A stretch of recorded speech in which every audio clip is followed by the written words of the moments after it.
The oldest and strongest emotion of mankind is fear, and the oldest and strongest kind of fear is fear of the unknown. A quote by H.P. Lovecraft. He designed this fictional short story to fulfill its main purpose, which is to entertain readers through emotions of horror and fear. However, what does he want us to be afraid of exactly? Lovecraft's story places all of this fear towards the Pacific, the unknown, with Cthulhu representing the Pacific Islanders. The Call of Cthulhu presents a very horrific and racist view of the Pacific. The beginning of the story foreshadows the plot and hints to racism by viewing the idea of piecing together separated knowledge as a path towards terrifying vistas of reality.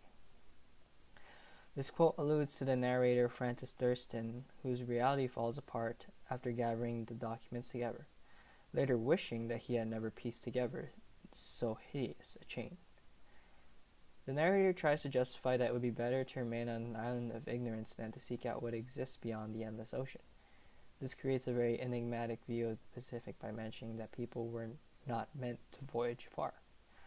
Numerous horrifying events occurred in the story that showcase racist thoughts. For example, Inspector Legrasse found a cult of Cthulhu worshippers in the woods late at night. The cult engaged in activities such as murdering women and children. After capturing some of the cult members, Legrasse discovers that some of them had no idea what they were doing, and many were deemed insane. This scene demonstrates a very racist view of Africans as savages with a bloodthirsty religion that practices voodoo magic in the forest. The class discussions allowed me to understand more about some of the racist aspects of the story. Cthulhu is used to symbolize Pacific Islanders as one big monster. R'lyeh is seen as Pompeii, an island in the Pacific, which is extremely different from how it is described in the story as an oddly shaped, non-geometric environment. The story makes the Pacific Islands, such as Guam, seem like horrific islands. Another important topic discussed in the class is the story's use of post-colonialism. An example would be its critique of uncolonizing islands in the Pacific due to fear of evil monsters or knowing too much. Another example would be the idea of humans as lesser beings who must follow a much more superior monster/cult.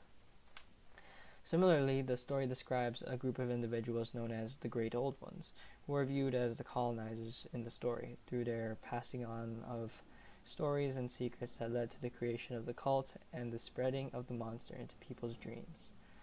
Close to the climax, a crew of men on a boat which was named the Alert showcased racist views, as its crew members are described as Kanakas, or a curious group of half-castes. A very important key term I learned in class is climax. The climax of the story is extremely important. It is when the sailors find the city of R'lyeh and accidentally awaken Cthulhu. This even added more suspense to the story by allowing the narrator to picture what actually occurred through the eyes of the sailor Johansen. The following action in the story demonstrates a large amount of possession towards the horrific events that have occurred. After reading the diary of Johansen, Thurston fears for his life and surprisingly does nothing to actually try and stop Cthulhu. The narrator decides that the only solution would be to hide all of the papers and make sure that no one ever pieces them together.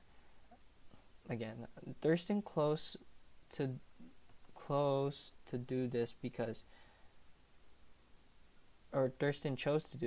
he believed that he would soon be hunted down and executed by members of the cult for knowing too much. It makes the ending feel very mysterious about the future of the narrator and hopeless in terms of stopping the monster.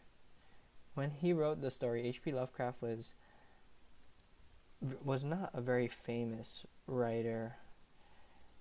In fact, he lived a very poor lifestyle, being very close to poverty. The story reveals a lot about his racist views on different ethnicities, which could be partially due to his misfortunes in life, such as his lack of a job, loss of his mother, and his financial instability.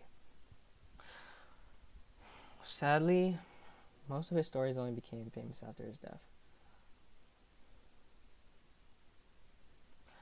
Personally, I think that Lovecraft did an excellent job at creating a horror story by creating a supernatural octopus/dragon monster to scare people all over the world with nightmares of Cthulhu. The only part of the story I really disagree with is its racial views and outdated views of the Pacific, seeing it as a distorted land of savages and beasts.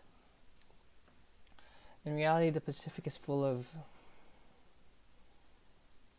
very friendly people and beautiful islands. The story shows that some of Lovecraft's personal views of the world are actually very pessimistic by viewing knowledge as something to be afraid of and the Pacific as a land of darkness. Lovecraft's short story The Call of Cthulhu showcases racist views of the Pacific.